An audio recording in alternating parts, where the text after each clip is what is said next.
পদবিতে ছিল কিন্তু রাজপথে ছিল না, কোনো মিছিল মিটিংয়ে ছিল না, তারা কমিটিতে আসার কোনো সুযোগ নেই বন্ধুরা।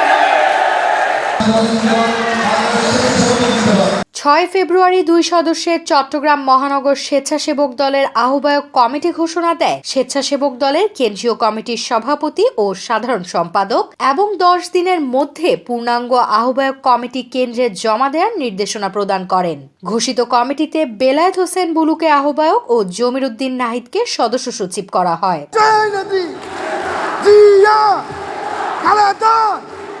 পূর্ণাঙ্গ কমিটির লক্ষ্যে 17 ফেব্রুয়ারি নগরীর হালিশহর থানার স্বেচ্ছাসেবক দলের কর্মী সভা অনুষ্ঠিত হয়েছে।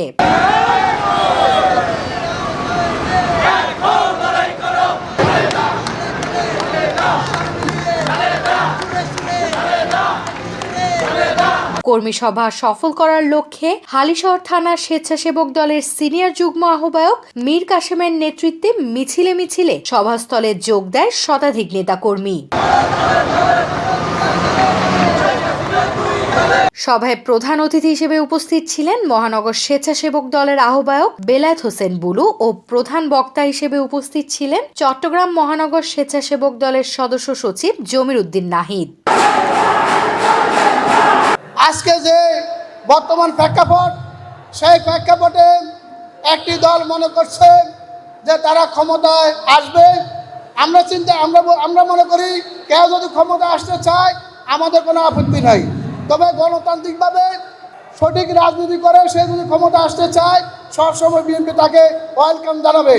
প্রিয় বন্ধুরা আমার, আপনারা অবগত আছেন ৭১-এর পরাজিত শক্তি এবং ২৪-এর পরাজিত শক্তি আজকে একসাথ হয়ে তারেক রহমান যেন বাংলাদেশের ক্ষমতা আসতে না পারে, বিএনপি যেন বাংলাদেশের ক্ষমতা না আসতে পারে, সেই জন্য আজকে তারা নতুন করে ষড়যন্ত্র শুরু করেছে। বন্ধুরা আমার, আমাদেরকে ষড়যন্ত্রের বিরুদ্ধে আমাদেরকে সজাগ থাকতে হবে, আমাদেরকে সাংগঠনিক ভিত্তি আরো মজবুত করতে হবে। বন্ধুরা আমার, আমাদের প্রিয় নেতা তারেক রহমান বলেছেন আমার মিছিলের পিছনে যে কর্মীটি ছিল সেও ইনশাআল্লাহ মূল্যায়িত হবে।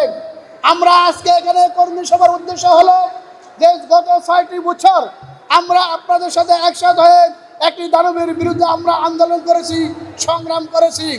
আমাদের এই এলাকায় ধরেন হয়তো আমরা মহানগরের আওতাধীন এবং এই এলাকার পূর্ণাঙ্গ কমিটি করা যায় নাই এবং আপনার ওয়ার্ড কমিটিগুলো আমরা করতে পারি নাই। আমরা আশা করছি, আমরা কেন্দ্র থেকে নির্দেশ পেয়েছি, ইনশাআল্লাহ অল্প কয়েকদিনের মধ্যে আমরা থানা কমিটিগুলো পূর্ণাঙ্গ করব এবং আমরা ওয়ার্ড কমিটিগুলো হাত দিব।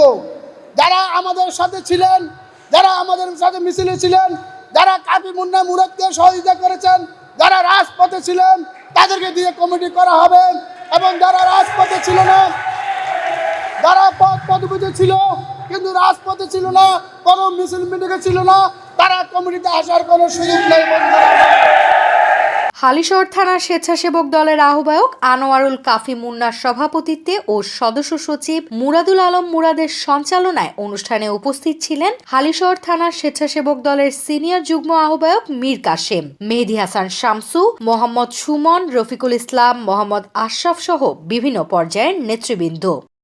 অনুষ্ঠিত কর্মী সভায় যোগ দিতে আসা নেতাকর্মীরা বলেন, স্বেচ্ছাসেবক দলকে শক্তিশালী করার লক্ষ্যে কর্মী সভা গুরুত্বপূর্ণ ভূমিকা রাখবে। অনেকেই ত্যাগী যারা, তারা কিন্তু অনেকেই বাদ পড়েছে, আন্দোলন সংগ্রামে নির্যাতিত হয়েছে এবং বাড়ি ঘরে আগুন পুড়িয়ে তাদেরকে হামলা মামলা, এক একটার নামে 18-19টা মামলা, 20টা 40টা, তারা এখনও মূল্যায়ন পায় নাই, তাদের কোনো পদ পদবি নাই। তো এই তারেক রহমানের যে নির্দেশনা দিয়েছে, নির্দেশনা অনুযায়ী আমরা কাজ করতেছি। ইনশাল্লাহ আমাদের জয় হবে। হালিশহর থানা স্বেচ্ছাসেবক দলকে আমরা আরও এগিয়ে নিয়ে যেতে পারবো। আজকে হালিশহর থানার পক্ষ থেকে যে প্রথম কর্মী সভা দিয়ে শুরু করছে, এই কর্মী সভার মাধ্যমে ইনশাল্লাহ স্বেচ্ছাসেবক দল অনেক দূরে এগিয়ে যাবে। অতীতে আমাদের হালিশহর থানা একটা 31 সদস্য কমিটি ছিল, আহ্বায়ক কমিটি। ওই কমিটি তখন পূর্ণাঙ্গ করতে পারে নাই। ইনশাল্লাহ আবার নতুন করে কমিটি আসতে, ওয়ার্ড কমিটি হবে, থানা কমিটি হবে, মহানগর কমিটি হবে। যারা অতীতে রাজপথে সংগ্রামে ছিল, 28 অক্টোবর থেকে 7 জানুয়ারিতে যারা মনে করেন যে রাজপথে ছিল, তারপর 36 জুড়ে যারা রাজপথে ছিল, আমি আশাবাদী তাদের দিক থেকে সবাই মূল্যায়িত হবে। আমরা স্বৈরাচারের বিরুদ্ধে আগেও লেগেছি, এখনও লাগবো। তবে আমরা এই কর্মসূচির উপলক্ষে একটাই কথা বলতে চাই, আমরা জীবনের বিনিময়ে, রক্তের বিনিময়ে আমরা এই স্বৈরাচার আবারও নতুন করে যদি পতন ঘটাতে হয় আমরা পতন ঘটাবো ইনশাল্লাহ। রাজপথে আগেও ছিলাম, আবারও নতুন করে রাজপথে থাকবো ইনশাল্লাহ। আমরা সংবাদ মাধ্যমের উদ্দেশ্য করে দেশ ও জাতির কাছে বলতে চাই একটা কথা, স্বৈরাচার হাসিনা, ফ্যাসিস্ট হাসিনা এই বাংলার মানুষের শান্তি কেড়ে নিয়েছে, গণমাধ্যমের গলা চেপে ধরেছে। আমরা এই গণমাধ্যমের স্বাধীনতার উপলক্ষে আমরা আবারও রাস্তায় নেমেছি। গণমাধ্যমের স্বাধীনতা আমরা চাই, তেমন আমাদের রাজনৈতিক দলগুলোর স্বাধীনতা চাই। Desk news, news day 24।